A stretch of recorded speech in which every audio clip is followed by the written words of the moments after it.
I'm Esther Dillard on the Black Information Network, chatting with writers and authors who offer an added perspective for our listeners. This is The Color Between the Lines.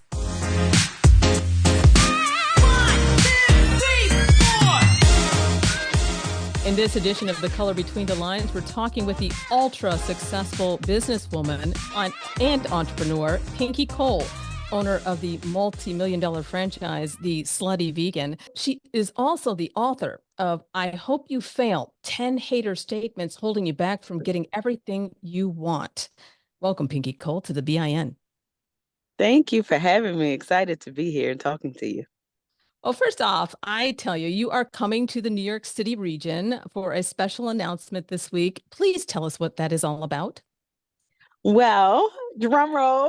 The announcement is that I have a new location opening up on Bleecker Street this month, and I'm very excited about it. This will be my third location in New York City, and just the milestones being able to have my brand in New York has just been so powerful, and it has allowed me to build new relationships, and I'm excited. I'm excited to see people experience the brand in a whole new way.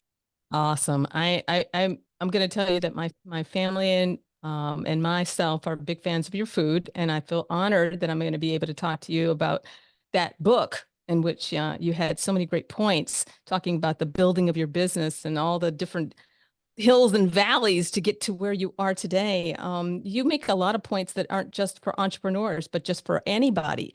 I wonder what gave you that idea of all these hater statements as chapters. I was fascinated by it, and what was, I guess, the hardest chapter to write out of all those?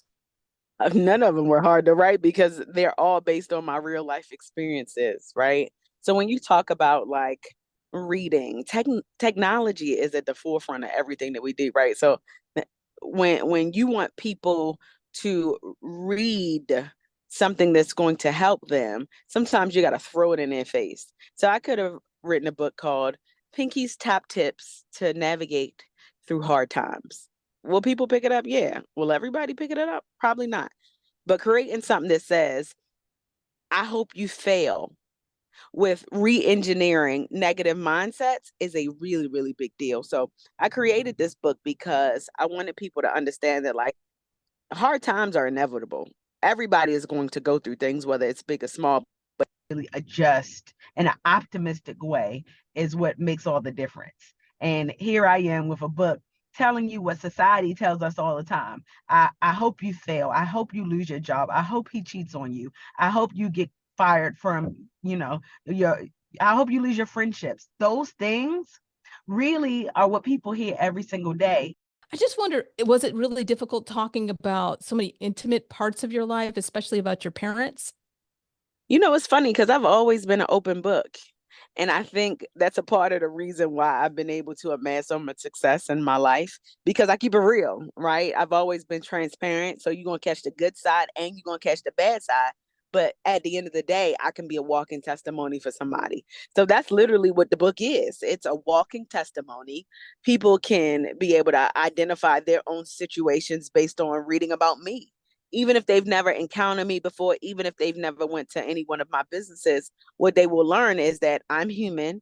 I've been through things and I've been able to use those things that I've been through as experiences to rise above bad situations. You understand what I'm saying? So like writing the book really felt like I was writing in a diary because I was telling my real story. In the book, I talk about how I got kicked out of school and I was escorted in handcuffs. And it felt like everybody wrote me off. But I rose above the ashes and was able to get into a better school. And I ended up going to college when, by society standards, I was really a statistic. I walked out of a high school in handcuffs.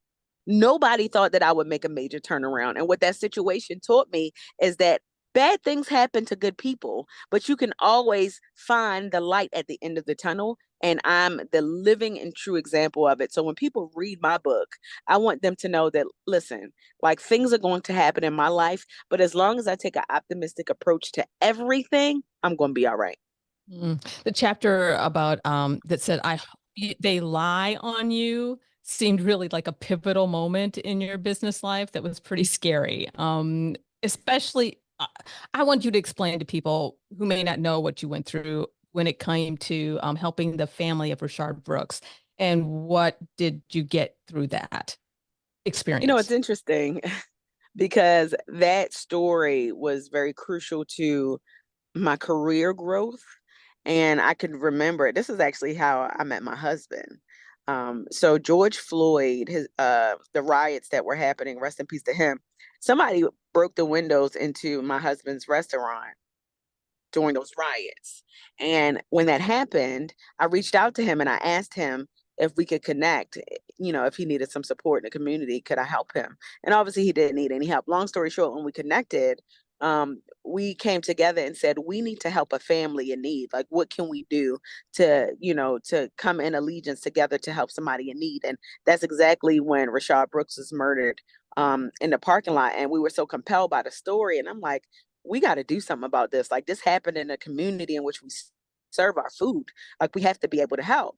So we decided to help. We purchased a car for the family, life insurance for the family, and college scholarships for the children to go to Clark Atlanta University. Right. And at that time, we were feeding firefighters, we were feeding police officers, were feeding frontline workers. And I stood in solidarity with the people, right? The community. And I said at this time, we weren't serving police officers for free. Never did I say that they couldn't come to the restaurant. And as a result of that, my words were twisted. And it was translated that police officers cannot come to Slutty Vegan. They can't eat at Slutty Vegan. And I don't like police officers. Obviously, I know that I need police officers to maintain my safety as I maneuver in our economy, in our world, right? So it was a big smear campaign against me and my brand, which was very tough to deal with because it wasn't what I said. It wasn't who I was. And obviously I didn't operate like that, but I needed that to happen to me because what happened from that point, I literally had thousands of people going to bat for me and supporting me and giving me 5-star reviews because of the negativity that was placed my way. But that happened for a reason. So when you talk about failure, it's finding the aspiration and the losses. Did it seem like a good situation at the time? Absolutely not. But when I look back, it was such a good learning and coaching moment. And then it was also an opportunity for me to get more visibility in my brand and the movement and what we represent as a community. So that story is in the book alongside a whole bunch of other compelling stories that I went through. For those of you who are just joining us, I'm Esther Dillard with the Black Information Network, speaking with entrepreneur and businesswoman Pinky Cole, who is the creator of Slutty Vegan. And we're talking about her book, I Hope You Fail, 10 Hater Statements Holding You Back from Getting Everything You Want. What would you say was probably the most challenging part of the book, writing that book? The most challenging part, the fear of judgment for just a second, I'll be honest, right? I'm human at the end of the day, and I'm also brand building, and everybody can't handle the truth, right?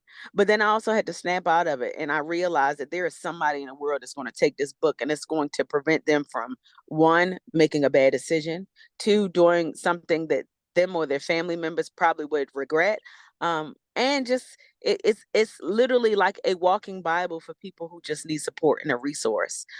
So the judgment probably was one of those things that came to my mind, but after I got past that hurdle and that hiccup, I literally came to a place where I felt free to be me and do what it is that I needed to do for this book because I realized that it was bigger than me. Mm, mm.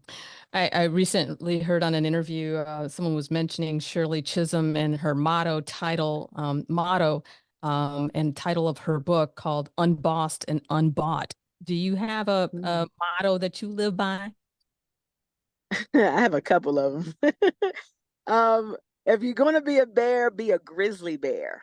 Hmm. That is my motto. Anybody that knows me, it's just okay to be good enough. But what about being great enough? So if I'm going to do it, I'm going to do it like a grizzly bear. I'm going to put my all into it and everything that I do. And that is the motto that I live and die by. And people that know me know that when I'm in grizzly bear mode, there's nothing that can stop me. Mm. You have a cookbook. Please tell us a I little bit do. about that one and what's in it. Yes. The book is called Eat Plants. Hopefully I can say it on this program. Um, but it's 91 recipes that'll blow your meat loving mind. And basically, in the book, it's all plant-based food, but none of it tastes plant-based. It tastes like the quote unquote real thing, or what a meat eater would call it. And my audience is 70% meat eater. So I wanted people to know that like vegan food don't have to taste nasty, right? Like it can taste good, it can be flavorful, like it can have a punch and a kick to it. And these are real-time recipes that you can make at home and you don't need a chef to do it.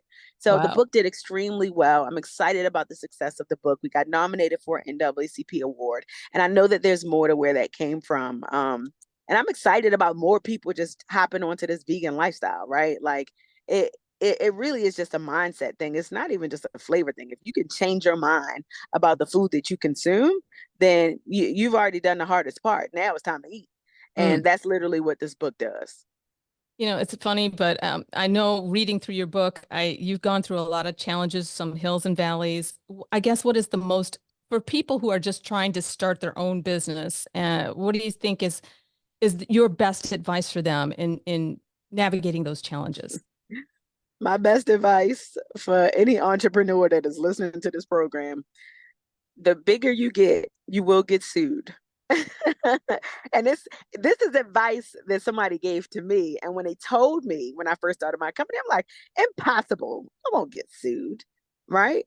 But then my business started growing. I started scaling, started making a lot of money, started getting a lot of notoriety. And there are some people in the world that want what you have. And if they can't get what you have, then they'll do whatever is required to try to bring you down. So my advice to entrepreneurs that are just starting out is to make sure that you have all of your paperwork done properly. You have your legal team in place. You make sure that you move in best practices in everything that you do, because although it's inevitable, there are certain things that you can do to prevent being sued all of the time when you're growing a company. The best companies of our time have been sued, so it's inevitable, but just make sure that you have everything in place so that if it happens to come in your way, you're prepared to be able to handle it.